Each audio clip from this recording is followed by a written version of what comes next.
Señoras y señores, amigos y amigas, ¿qué tal? Feliz tarde para todos ustedes. Sean bienvenidos una vez más a Salud para Todos. Siempre este espacio especial para todos y cada uno de ustedes allí en sus hogares, en Bogotá, Cundinamarca, el país y el mundo, a donde llega esta señal de Teleamiga Internacional. Gracias por compartir este tiempo con nosotros y gracias por permitirnos llegar hasta su casa para hablar de salud, para hablar de muchos temas, de muchas enfermedades, de muchos síntomas y de cosas que nos siguen sorprendiendo, que ocasionalmente también nos preocupan y que debemos tener muy en cuenta y muy claras para evitar cometer errores en el momento de hacer estos procesos, de sentir estos síntomas y al mismo tiempo en el momento de tener alguna de estas enfermedades. Nos seguimos cuidando, seguimos avanzando de la mejor manera, pero también hay temas de los cuales podemos hablar más y también hay enfermedades que obviamente preocupan y llaman la atención.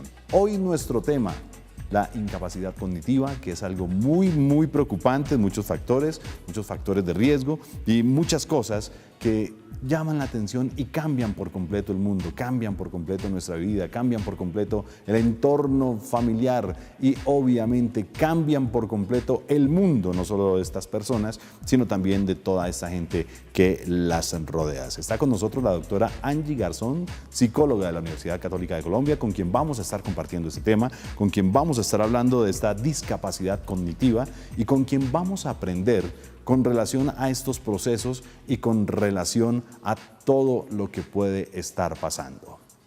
Como siempre, hacemos una antesala a lo que es el tema y como siempre hacemos una antesala a todo lo que ustedes van a tener en este espacio de Salud para Todo. ¿Sabías que 1 de cada 100 personas tenemos discapacidad intelectual o del desarrollo? Las personas con discapacidad intelectual o del desarrollo tenemos más dificultades para aprender, comprender o relacionarnos. Pero la discapacidad depende mucho de las barreras o facilidades que me ofrece mi barrio, mi familia o mi trabajo. En entornos más inclusivos, con las adaptaciones y apoyos necesarios, puedo participar como uno más. Te doy algunas ideas. No te dirijas a mi acompañante, háblame directamente a mí. No uses frases largas ni confusas, utiliza un lenguaje sencillo y claro. No me trates de modo infantil, soy un adulto. No seas impaciente. Dame tiempo para responder tus preguntas. No siempre necesito ayuda. Ofréceme tu apoyo solo cuando es necesario. Anticípame qué va a ocurrir. Es más fácil con orden y tranquilidad. Y sobre todo, recuerda que no hay dos personas iguales.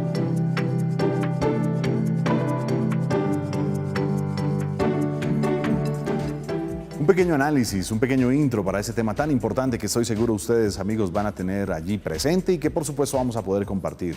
Son muchos los casos, obviamente no son tan exteriorizados en algunas familias y por supuesto es muy importante conocer de estos manejos. Doctora Angie, ¿qué tal? Bienvenida a Salud para Todo. Muy buenos días, muchas gracias por invitarme a tu programa. Gracias por aceptar esta invitación y gracias por poderle contar aquí a todos los televidentes de qué se trata esta discapacidad cognitiva y cómo podemos conocer, aprender y al mismo tiempo saber cómo se presenta. Definamos, ¿qué es incapacidad cognitiva, doctora? Bueno, la discapacidad cognitiva, empecemos por definir que el tema de discapacidad en general es el no adaptarse a las condiciones que nos genera el entorno, a nuestra sociedad. Sí. Perfecto. Ahora, tenemos una discapacidad cognitiva que es la que nos impide generar procesos cognitivos que nos ayudan a acomodarnos a nuestro entorno, a nuestra sociedad.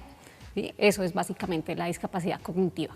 El no poder desarrollarnos normalmente como habitualmente es un ser humano o persona.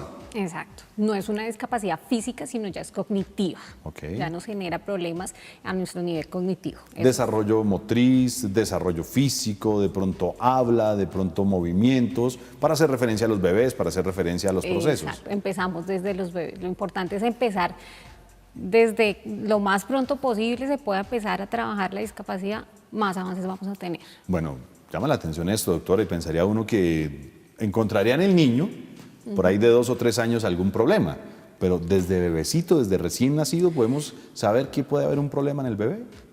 Ni siquiera desde ahí, desde que están en la gestación, durante el proceso de gestación. 1 de cada 3 personas con discapacidad cognitiva podemos identificarlo desde la gestación, porque tenemos algún problema genético o no puede ser genético, sino que durante el desarrollo se presentó el problema, ¿sí? O cuando nacen, en el momento de nacer, los niños que nacen con forceps muchas veces se presentan, ¿sí? O que durante el proceso de ya el nacimiento, entonces entró un poco de oxígeno a su cerebro, entonces nos genera un poco de discapacidad. Bueno, vamos por partes. En esta parte genética o en este primer proceso para determinar que hay un problema, ¿lo determina la ecografía o lo determina el proceso evolutivo del feto en el vientre de mamá? ¿O cómo lo determinan? Las dos cosas, ¿sí? Porque normalmente cuando una mamá está en su proceso de gestación, entonces generalmente va a los controles y en el control le dicen, ay, su bebé ha crecido tanto, su cabecita lleva tanto de crecimiento, su cuerpecito se está moviendo mucho o no se está moviendo tanto, o incluso te dicen, el día que usted no lo sienta, tiene que ir a control porque algo está pasando, ¿sí? Entonces, desde ahí podemos empezar a determinar. No siempre lo podemos determinar desde ahí, pero digamos que son unas cosas que nos van dando las generalidades de todo lo que pasa. Entonces, esas cosas que no están tan normales las tenemos que empezar a revisar desde ahí. Doctora, ¿tiene que ver todo esto siempre con genética No. o puede haber de pronto algún proceso físico, algún proceso materno, de pronto algún accidente, de pronto algún golpe? Bueno, tantas situaciones de riesgo que hay en un embarazo, lo que pueda presentar esa incapacidad para el bebé. Claro, siempre cuando una mamá está embarazada, entonces el bebé le quita todo, ¿no? Entonces perdemos fuerza, muchas veces perdemos visibilidad, muchas veces perdemos el cabello, bueno. Pero a veces también nosotros, como nos alimentemos, le transmitimos al bebé. Entonces tenemos muchas mamás que no son tan juiciosas, tan cuidadosas durante su proceso, o no es que no sean cuidadosas, sino que se enteraron muy tarde de que están embarazadas, que también pasa. No saben.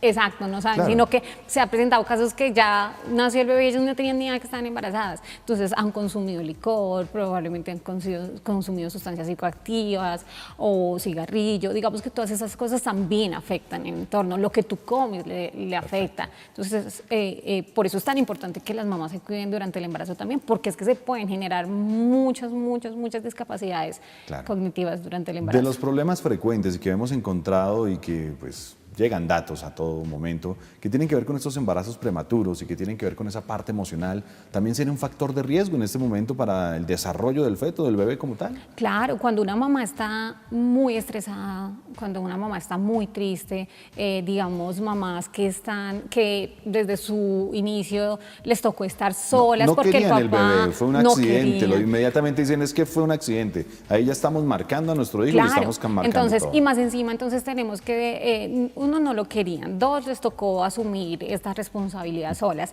tres, tenían que trabajar, tenían que estudiar, tenían que hacer 10.000 cosas al tiempo, entonces esto afecta el desarrollo del niño y probablemente va a ser un niño que nace con baja talla, va a ser un niño que probablemente va a ser canguro. ¿Sí? Entonces son cosas que desde que estamos en la gestación empezamos a transmitir a nuestro hijo. Riesgos que se pueden presentar con respecto al tema del día de hoy, de la incapacidad cognitiva, haciendo el proceso desde la ingesta, obviamente desde esta evolución de embarazo y al mismo tiempo ya para el parto-nacimiento. Aparte de que de pronto se haya ingresado ese oxígeno, ese aire, como lo manifestaba doctora, ¿qué otro riesgo puede haber en el momento del parto, mamá e hijo, y que presente o manifieste ya este desarrollo? Bueno, las que somos mamás sabemos que el parto normal pues no es tan fácil, ¿no? O claro. Pues una cesárea, cualquier parto es complejo. Entonces, cuando a ti te dicen, no, es que tiene que ir a los cursos, vaya a los cursos. Muy bien. Sí, porque es que tú tienes que respirar bien. Entonces, si no respiras porque la contracción te duele, sí te duele, pero si no respiras, entonces vas haciendo que el ritmo cardíaco del bebé aumente o disminuya, ¿sí? Es como si le quitaran el oxígeno, pues si finalmente sigue dentro, sigue obviamente recibiendo todo de mamá, y si no se le aporta en ese momento clave y tan importante del nacimiento, pues empezamos mal. Claro, entonces hay mamás que están durante su proceso de parto y no respiran bien y se le empiezan a dormir las piernas, entonces no tienen la fuerza para pujar, entonces claro, los tienen que sacar con forceps. O resulta que durante todo el proceso de ya el parto, listo, respiraron bien, pero no tienen la fuerza para pujar, entonces el niño no sale, entonces los tienen que sacar con forceps. Los forceps lo que hacen es que jalan la cabecita, entran por la vagina, jalan la cabeza del bebé y lo jalan. Entonces es un desprendimiento crecimiento que además es muy fuerte, ¿sí? Como Supongo que no que es esa el presión normal. también va a claro, lastimar. va en su cabecita, entonces muchas veces digamos que el profesional que lo hace debe ser muy experimentado, porque si aprieta mucho puede lastimar la cabecita y esto Claro. nos va a generar problemas a futuro en su cabecita, porque como es tan frágil, entonces es importante que hagamos el proceso de ser mamás cuando vamos a tener bebé bien, de pujar, de respirar, de hacer todo el proceso bien, porque es que esto no nos afecta a nosotros, afecta al bebé que viene. Bueno, y teniendo en cuenta que ellos apenas nacen y van a terminar es de formarse, van a terminar es de fortalecer ese cuerpito que mamá ha cuidado durante 9 meses y que obviamente ya con sus cuidados empieza con su verdadero desarrollo. Exacto. Bueno, nació el bebé, doctora. Vamos haciendo el proceso para poner en contexto a los Sí. televidentes. Nace el bebé, pues uno los ve dormidos todo el tiempo. Ocasionalmente llora, ocasionalmente se mueve y lo que Sí. hace uno es simplemente consentirlos y antes arroparlos y mimarlos y cuidarlos todo el tiempo. ¿Cuándo empezamos a ver o a notar o podríamos decir que empieza una manifestación en la cual podamos determinar que hay esa incapacidad cognitiva ya en el bebé? Bueno, hay una cosa que los papás amamos con todo el corazón y que quisiéramos, y es que el bebé nazca y sea juicioso, que no llore, que Sí. se quede quietico, que entre uno más pueda dormir mejor, que uno le da cada 4 horas su tetero y ya. Pero hay niños que son muy juiciosos, demasiado Sí, se juiciosos. pasan. Y eso no es normal. No es normal porque es que ellos necesitan exteriorizar. Y cuando dicen déjelo llorar, que es que se le desarrollan los pulmones. Digamos que es importante que lloren, pero tampoco déjelo llorar que se va a calmar. Al no. exceso. Hay que sentir, que ellos nos sientan, que sientan que estamos protegiéndolos, que sientan que estamos cuidándolos. Pero esos niños que generalmente son tan juiciosos, oigan, no es que no llore, yo lo doy cada 4 horas y ya, pero no se siente, ¿no? Y uno lo baña y él no, y cualquier cosa, no, él no llora, es muy juicioso. Entonces, oiga, está pasando algo porque es que la generalidad, no es que los niños sean tan juiciosos, no es que nos dejen dormir tanto. Claro. Bueno, muy bien. Estamos con la doctora Angie Garzón hablando de ese tema tan especial, ese tema tan importante que estoy seguro en muchos factores, en muchos casos, pues ha sorprendido a muchas familias, ha sorprendido a muchos padres y que obviamente pues han necesitado de un acompañamiento, de unos cuidados, de una asesoría, de verdaderos profesionales que puedan hablar así como la doctora Angie, de explicarle las cosas y poder entender y asimilar tantos procesos. Discapacidad cognitiva o intelectual el día de hoy, hablando de este tema aquí en nuestro espacio de Salud para Todo. Vamos a ir a nuestra primera pausa y ya estaremos de vuelta para seguir compartiendo estos temas y para seguir hablando de salud. Salud para Todo en Teleamiga Internacional.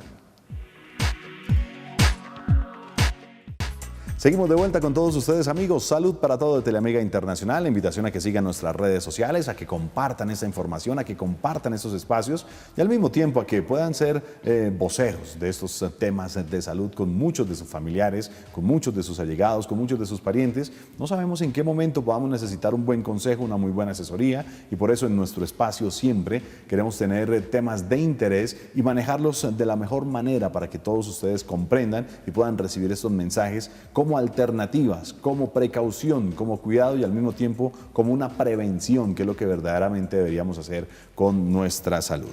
Discapacidad cognitiva e intelectual el día de hoy, hablando de este tema importante y obviamente con nuestra invitada, la doctora Angie Garzón, psicóloga, que nos tiene muchos consejos y nos está dando muchos datos. Vamos a retomar, doctora, ya con el crecimiento del bebé. Profesionalmente hablando, en esta parte ya de psicología, ¿a qué edad han podido determinar o encontrar en un niño, en una niña, un bebé, este problema del cual estamos haciendo referencia? Bueno, hemos encontrado niños de 6 meses porque el papá o la mamita va y nos dice, mire, es que de verdad hay algo que no funciona. Son las primeras personas que nos van a decir. ¿Sí?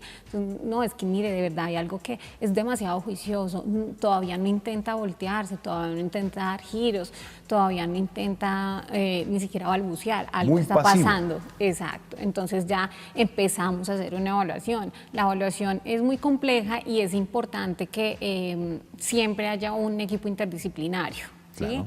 Entonces, es importante que siempre haya un acompañamiento importante.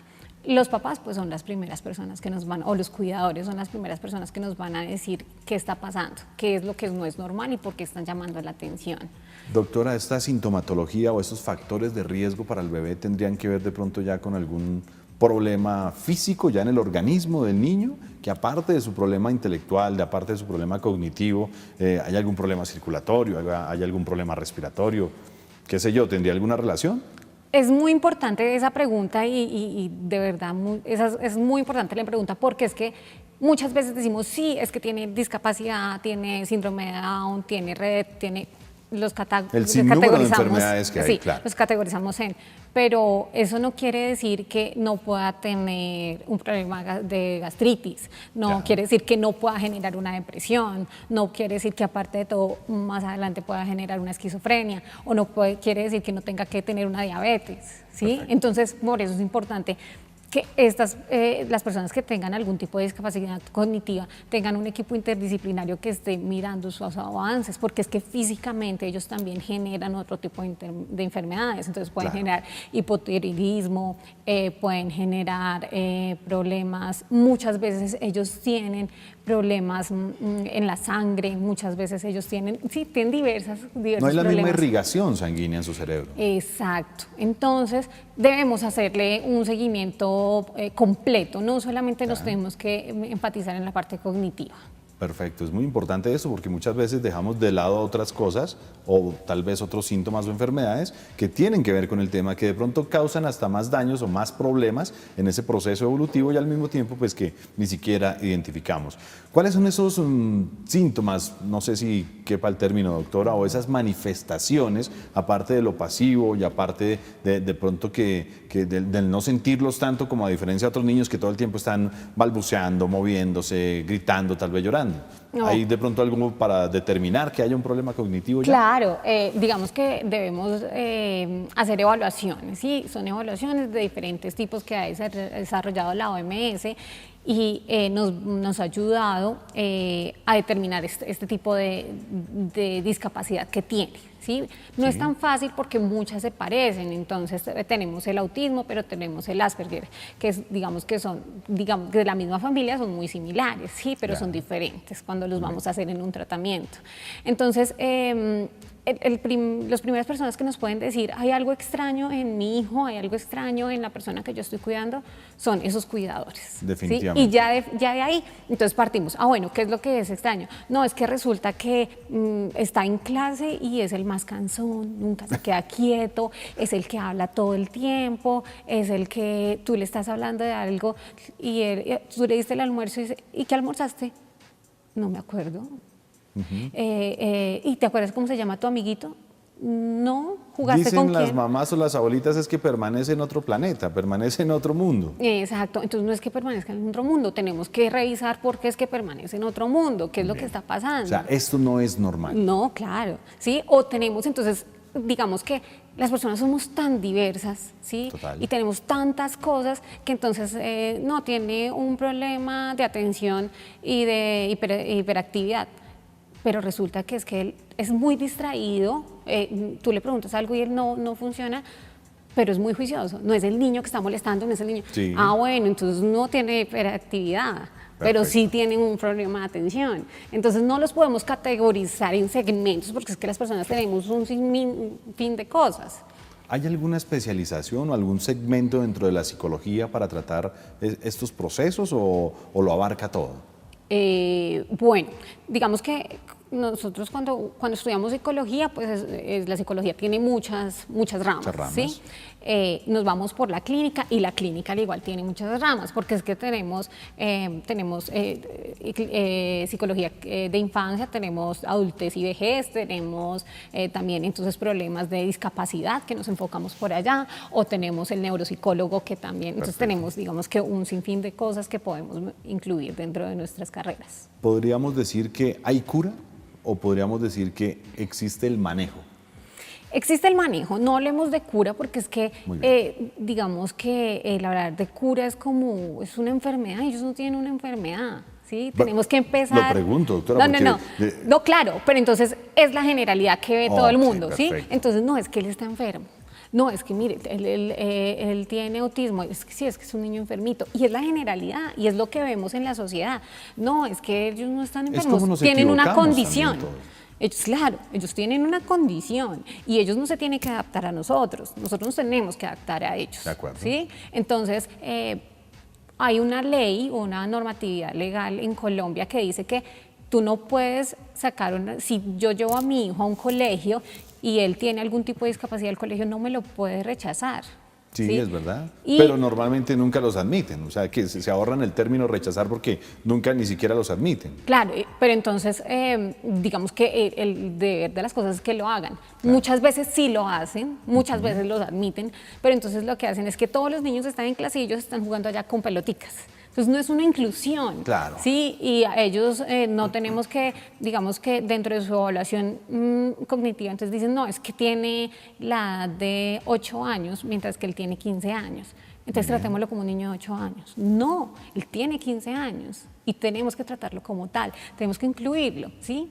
Entonces, la OMS, digamos que en el transcurso de la historia ha ido avanzando en todos los términos porque lo llamábamos retardado, que incluso para muchas personas en este momento es una ofensa. En algún momento de la historia también se llamaron personas idiotas. Sí, entonces hemos avanzado en el concepto, pero hemos avanzado en el concepto también de cómo los tratamos. Entonces no es que vamos a tratar la discapacidad y la persona aparte. Claro. ¿Sí? La discapacidad es una condición, pero que no les dice que son personas aparte.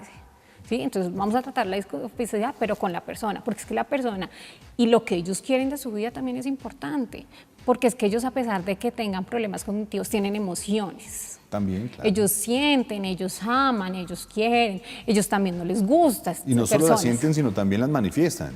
Las manifiestan mucho. Muy bien. ¿Sí? Muy bien. Porque ¿qué es lo que pasa? Que nosotros, a medida que vamos creciendo, los niños van desarrollando su prefrontal, ¿sí? Que nos ayuda como a manejarnos, como Claro. a comportarnos en ciertas situaciones, pero pues ellos finalmente, pues ellos son como deberíamos ser muchas personas que dicen las cosas como deberían ser, sin ponerle tanto tabú, sin ponerle esa malicia, Sí, sino solamente vamos a decir que no me gusta esa persona, ¿sí? Que está cerca, no, yo no quiero eso. ¿Sí? Pero nos ponemos a darle vueltas y vueltas Claro. a las cosas. No solo los complicamos a ellos, sino nos complicamos nosotros por ni siquiera saber cómo manejarlos, ni cómo tan solo interactuar con ellos. Exacto. No sabemos ni siquiera cómo interactuar con Bueno, ellos. doctora, después de conocer estos casos, después de conocer de pronto la situación, el estado, el entorno, los comportamientos, supongo que hay muchos tipos de asesorías, de servicios, de terapias que se pueden poner en práctica con ellos. Claro, pero para cada tipo de discapacidad debemos manejarlo diferente. Muy bien. ¿Sí? Entonces yo no puedo manejar a un autista como manejo un síndrome de Down. Perfecto. ¿Sí? Porque además del síndrome de Down, muchos son súper queridos, súper cariñosos, otros son como un poco más de mal genio, como que prefieren estar. Y al igual que todas las personas, no tenemos empatía muchas personas con otras. Claro. Y es normal, y a ellos les pasa exactamente lo mismo.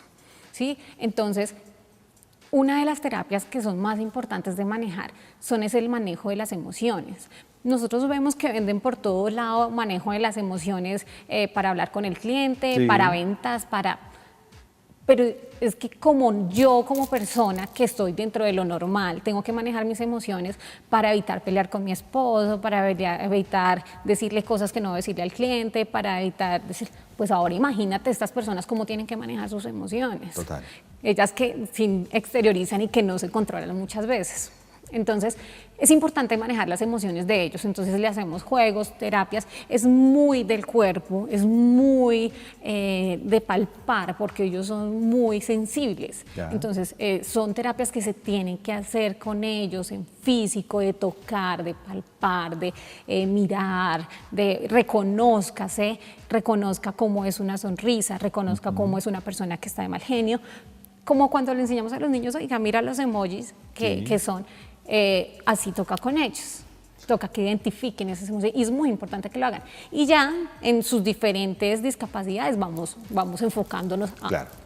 Doctora, ¿han podido determinar de pronto, siendo un poco abierto ahí en temas de comparación, han podido determinar en qué porcentaje llegan a desarrollar su mente comparada con las de otros niños, las de otro ser, o muy difícil esto? Sí, no es tan fácil porque tenemos diferentes tipos de discapacidad, ¿no? Entonces tenemos discapacidad cognitiva leve, Sí. ¿sí? Tenemos discapacidad que ya es media o grave.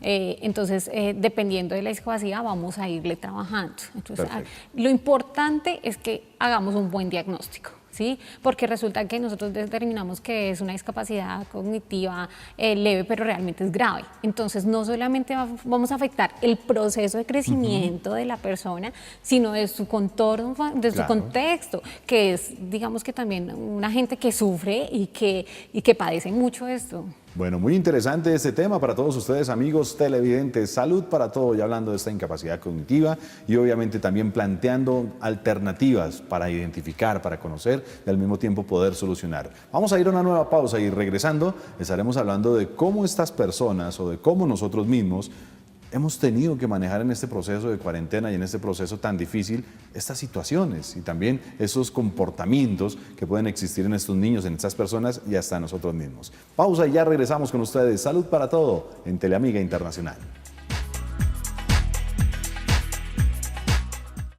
Regresamos con todos ustedes, amigos. Salud para todo en Teleamiga Internacional. Hoy hablando de esta incapacidad cognitiva y al mismo tiempo planteando situaciones, planteando alternativas y planteándoles a todos ustedes que en determinado momento, quiera Dios que no, porque es una situación muy difícil, lleguen a presentarla, pues cómo poder manejarla, cómo poder vivirla, cómo poder soportarla y afrontarla directamente con profesionales, así como lo estaba planteando la doctora Angie Garzón.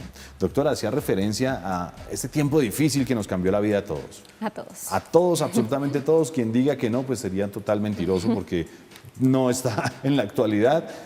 Teníamos unas costumbres, teníamos unas situaciones, manejábamos unos tiempos, teníamos unos cronogramas, teníamos hasta unos espacios, tanto familiares como personales, y todo eso nos cambió, todo eso se nos perdió y ahora nos hemos tenido que acoplar a nuestra nueva realidad, nos hemos tenido que identificar con muchas personas que también, al igual que nosotros, les cambió su mundo. Pero me llama la atención, doctora, estos seres, ¿cómo han podido hacer esto? Estas personas, ¿cómo tal vez de pronto han podido interactuar más con su familia, de pronto darse un poquito más a querer, de pronto a ser tolerados, o las mismas familias, los mismos padres de familia, el mismo entorno, ¿cómo ha tenido que soportar todo eso, doctora? ¿Tienen algunos datos, tienen referencias o han podido direccionar a alguien con respecto a esto? Pues mira, lo que tú dices es cierto. Si normalmente a muchas personas les ha costado el quedarse en casa, la hora estar haciendo tareas con los niños y trabajar y estar pendiente y la cocina y 10.000 cosas que tienen que hacer. Ahora imagínate a las personas que tienen discapacidad cognitiva, que les afecta realmente el encierro, que no es porque me aburrí y ya no quiero ver más Netflix y ya no, es porque realmente les afecta el estar encerrados. Cuando tú en enero tenías un proyecto de vida de este año, tenías unos planes, unos propósitos, ellos son, uno de los tratamientos que tienen que hacer con ellos es que tienes que tener unas tareas asignadas diarias, ¿sí? Porque esto los descontrola a ellos. Ellos ya definitivamente no funcionan y se descontrolan y no manejan esas emociones. Entonces, en este tiempo donde ya no puedes salir, ya no puedes visitar a los seres queridos, donde ya ellos dejan de ir a su escuela donde estaban con sus pares, donde trabajaban con ellos y tienen en su casa todo el amor del mundo y todo el apoyo del mundo, pero todos nos cansamos y a veces necesitamos oxigenar.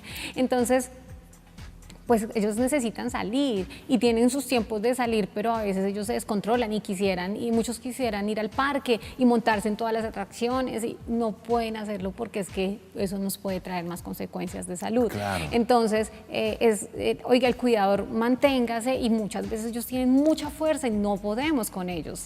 Porque ellos tienen muchísima fuerza cuando no quieren algo y manejarlos y controlarlos es muy difícil.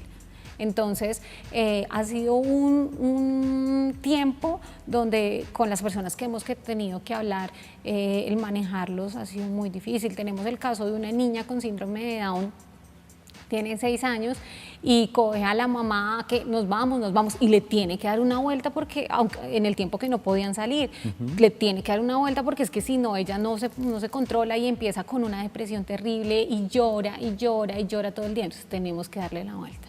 ¿Sí? Tenemos una persona que ya es mayor, tiene 30 y algo de años y tenía toda su vida organizada y estaba llena de sueños y llena de metas, tenía ya un cronograma de trabajo organizado para todo su día y se le acabó y tiene que estar encerrada. ¿Sí? en un lugar donde además, digamos que sus cuidadores, pues ya también es difícil el trato. Entonces, a veces sí, nos tenemos que enfocar mucho en la persona con discapacidad, porque es la que sufre, porque es la que está padeciendo, pero también los cuidadores. Los cuidadores son muy importantes, porque si ellos se cansan, mi persona con discapacidad no va a avanzar. Bueno, planteábamos inicialmente, doctora, que hay que mantenerlos ocupados, hay que tener un cronograma y hay que tener actividades. ¿Qué otras cosas podríamos sugerirle a la gente para que incluyan dentro de ese cuidado diario o dentro de esa organización de vida que ahora pues tenemos que mantener? La alimentación es fundamental. Sí, así como nosotros, las personas que se supone que somos normales, nos tenemos que alimentar bien, porque además muchas veces estamos en la casa y ay, piquemos y comamos, sí, claro, y esto es rico y hagamos. Pues ellos también tienen que, generalmente el estar estresados por estar encerrados les genera esas ganas de comer, de comer, de comer, de comer. Y entonces tenemos que manejarle esto. ¿Sí? Tenemos que tenerlos distraídos, pero no es distraídos jugando con la pelotica, sino haciéndole cosas que además los hagan avanzar en sus procesos. ¿Sí? Entonces, que tenemos que estimularlos para que su motricidad mejore, entonces hagámosle la tarea de motricidad, que tenemos que estimularlo para que para que retenga información, entonces juguémosle a algo, pero entonces tenemos que estarlos ahí trabajando, porque si no se nos van a quedar y se nos van a estancar en el proceso. Y para estas personas cuidadoras, como las denomina la doctora, ¿qué orientarles, qué sugerirles para que ellos también como que se oxigenen, hagan una pausa y estén con la tranquilidad que deben mantener siempre, pues para poderlos cuidar? Bueno, ellos... Si se complican con personas en condiciones casi que normales, porque sabemos que no se pueden dar en estos días, pero ¿qué se pueden hacer para ellos?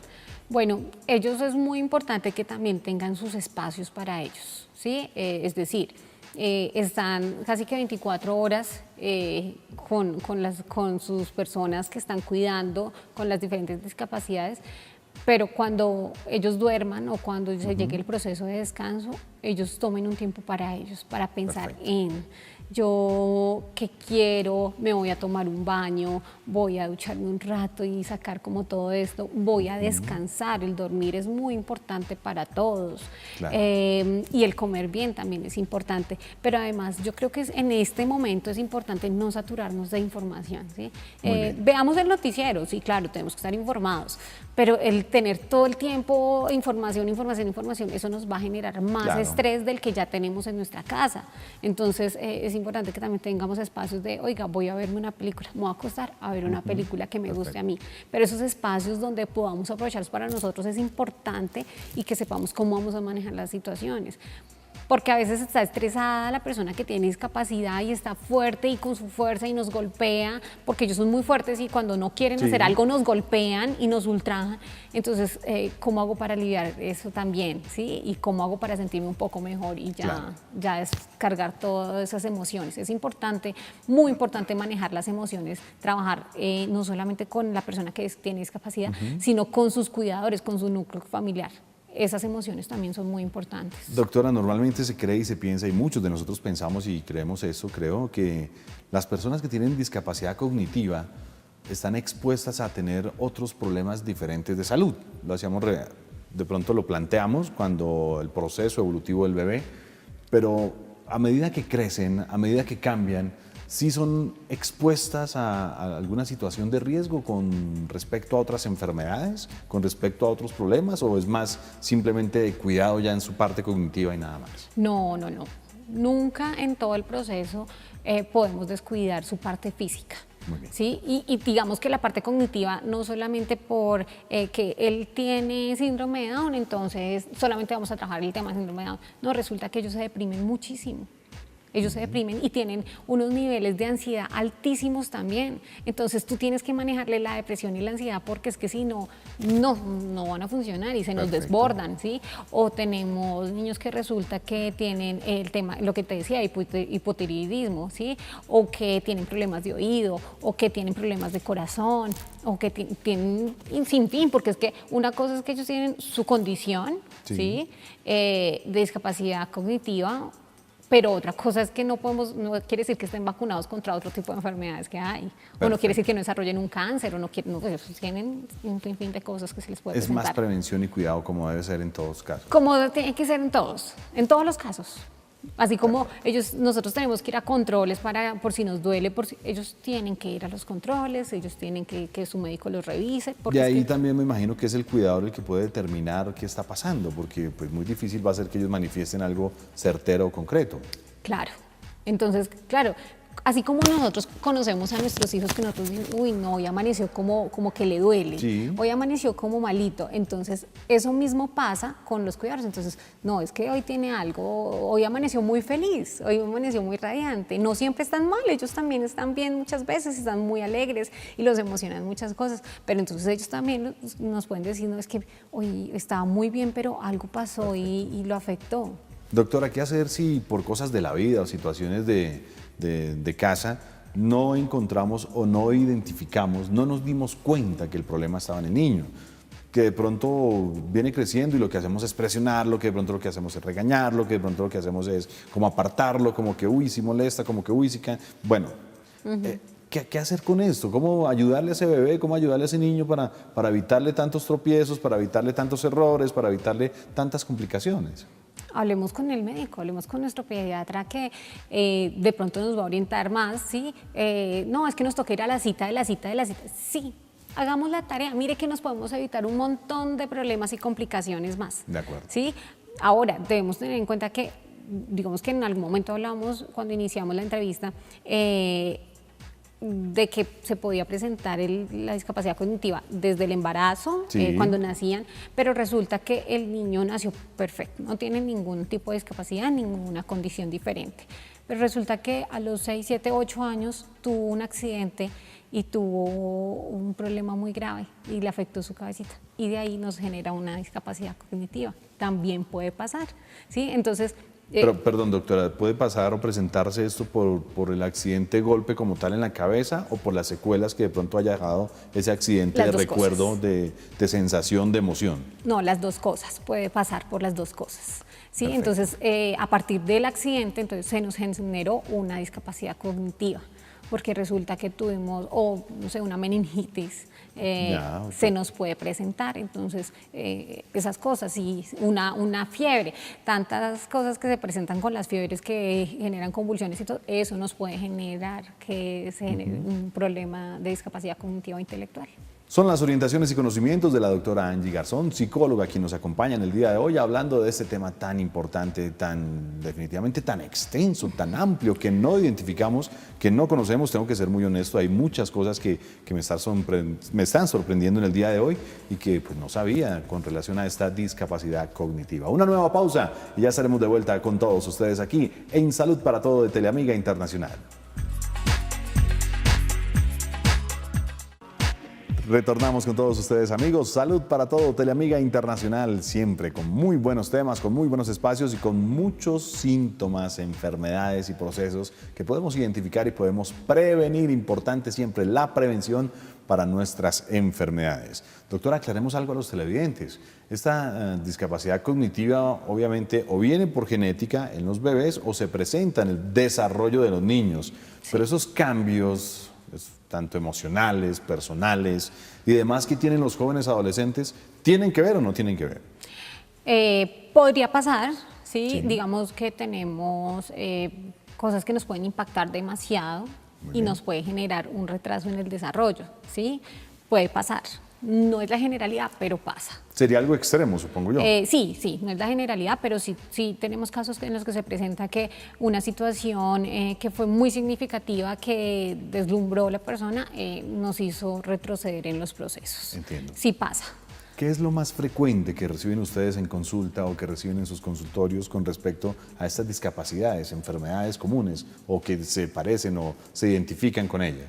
Bueno, normalmente remiten mucho por trastornos por déficit de atención, hiperactividad, pero ¿por qué lo remiten? Muchas veces ni siquiera por el cuidador, que es el que lo conoce, sino porque el profesor dice, no, yo creo que es mejor que lo remitamos, aquí está pasando algo, ¿sí? Entonces... El proceso que hace el colegio con el maestro, psicólogo, directivo y hasta finalmente el padre. Y el que se rehúsa a decir, no, pero es que no, mi niño está bien, mi niño siempre está perfecto. Exacto. Y sin identificar el problema. Exacto, entonces, sí, él es un poquito cansón, pero ay, tampoco. Pero tanto para allá, yo no creo, exageremos, por favor, sí. es mi hijo. ¿No? Exacto, pero sí, muchas veces, la mayoría de los casos los remiten es de colegio. ¿Cómo concientizarnos que puede haber un problema en ellos, doctora?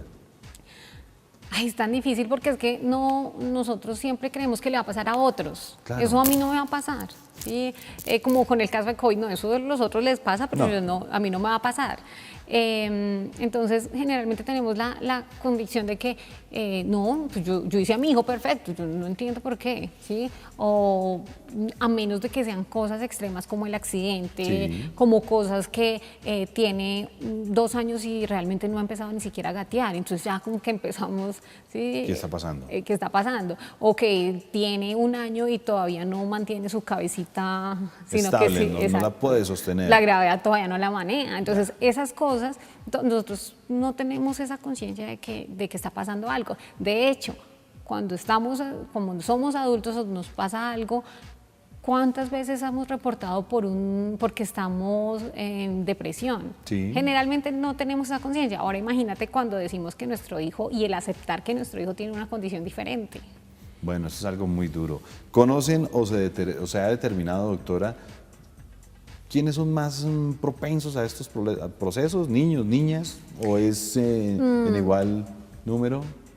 Dependiendo de la condición que tenga la persona, ¿sí? Porque, por ejemplo, tenemos en el caso de déficit de atención por hiperactividad, entonces generalmente son los niños los que tienen más este déficit de atención, muy bien, ¿sí? Pero las niñas lo generan más sin hiperactividad.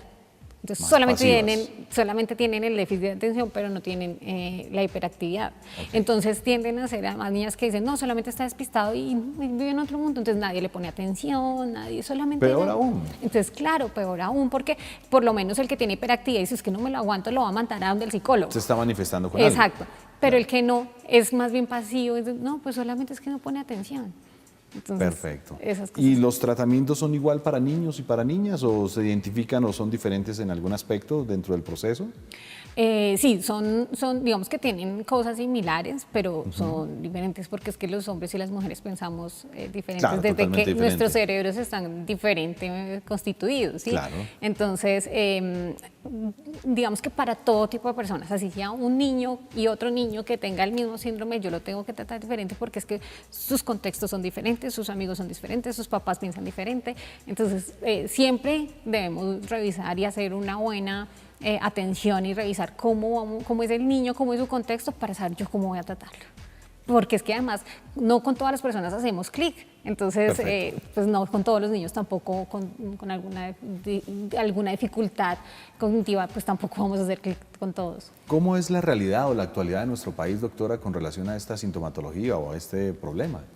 No, pues todavía nos falta, digamos que hemos avanzado, no hemos dicho que no, sí, hemos avanzado, los colegios, entonces ya tenemos inclusión, que es muy importante, ya vemos, podemos ver modelos que tienen síndrome de Down, podemos ver, incluso hemos visto casos de profesores que tienen síndrome de Down o que han terminado su maestría o que tienen alguna dificultad y que han crecido. Logran evolucionar. Sí, y que los hemos recibido como en nuestro grupo, por decirlo así.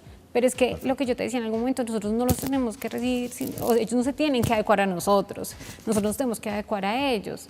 Sí, porque claro, es como cuando una persona es zurda y otra es diestra, entonces hay pupitres diestros y porque no hay pupitres zurdos, ¿sí? Entonces nos tenemos que acomodar también entonces es muy importante que en Colombia sigamos trabajando, porque es que el tema de salud mental en Colombia está muy mal en temas generales. Y nos ha pasado en todo este tiempo, doctora, que hemos encontrado unos casos, no solo por hacer referencia al tema del día, sino uno dice, ¿es en serio? La gente piensa así, la gente hace esto, ¿es de verdad? Es terrible. Exacto, entonces ahora el tema de salud mental en Colombia no está bien. Y el tema de la inclusión, sí, se han hecho unos protocolos y se ha dicho que tenemos unas políticas y unas normatividades y unas leyes, pero ¿realmente funciona? Claro. Sí, es más, miremos el tema del braille, todavía no funciona bien. Muy triste. En un restaurante tú encuentras el baño con braille para que él sepa dónde es de hombres y cuál es de mujeres, no lo encuentras. Para nada. Entonces, todavía no. Estamos trabajando, hemos avanzado, pero falta mucho. Claro.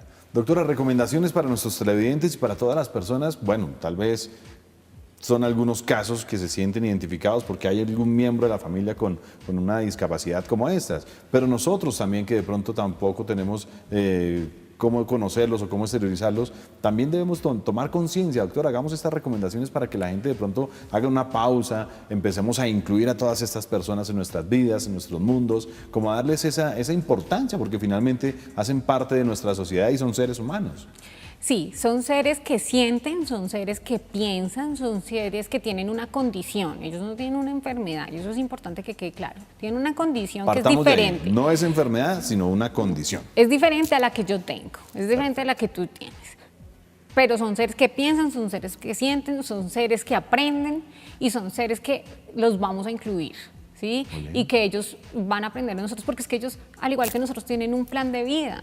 Tienen un montón de metas, un montón de sueños que quieren cumplir y que es importante que nosotros también le hagamos entender a la gente que, oiga, ellos también hacen parte de la sociedad y pueden ser productivos. Entonces, no solamente es que les vamos a dar, entonces hagámosle terapias y hagámosle programas, no, ellos también se pueden integrar, ellos también pueden aportar a la sociedad y son muy buenos porque como a diferencia de nosotros o de muchos de nosotros, son muy disciplinados. Entonces, si tú les dices... Y creo también dedicados. Exacto. Y si tú les dices que el café va así, el café se pone así. Si tú les dices que el lápiz se pone así, el lápiz se pone así. Entonces, muchas veces probablemente van a ser incluso mejores empleados que muchas de las personas que tenemos a nuestro alrededor. Entonces, es importante que ellos se integren y que sean funcionales para la sociedad. Eso es muy importante. Muy importante esto, para que todos los tengamos en cuenta y para que también demos esas oportunidades. Doctora, siempre la preocupación es que a mí no me pase, que a mí no me llegue, lo dijimos, lo mencionamos, pero cuando ocurra esto, cuando tengamos alguna duda, inquietud, no solo nuestro pediatra, de pronto hay alguna asociación, de pronto ya hay algún grupo de psicólogos trabajando directamente o específicamente en estos temas, o aún nos falta para eso. Sí, claro, tenemos la Sociedad de Psicólogos.